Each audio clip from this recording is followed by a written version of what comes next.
அஸ்ஸலாமு அலைக்கும் வரஹ்மத்துல்லாஹி வபரகாத்துஹு. சூரத்துல் ஹூத் 11வது அத்தியாயம் 18 முதல் 24 வசனங்கள் வரை.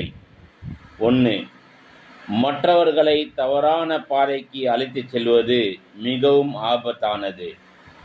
நாம் பேசும் ஒவ்வொரு வார்த்தையிலும் கவனமாக இருக்க வேண்டுமென்றும். 2. அவர்கள் பூமியில் அல்லாஹை விட்டு தப்ப முடியாது.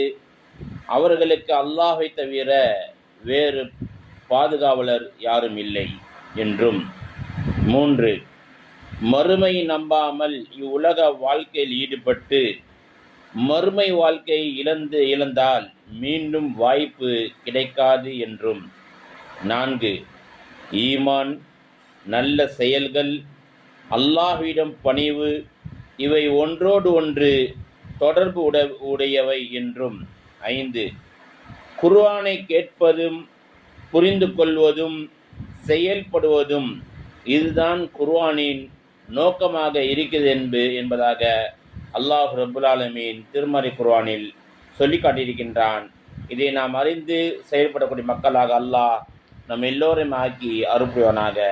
அஸ்ஸலாமு அலைக்கும் வரஹ்மத்துல்லாஹி வபரகாத்துஹு.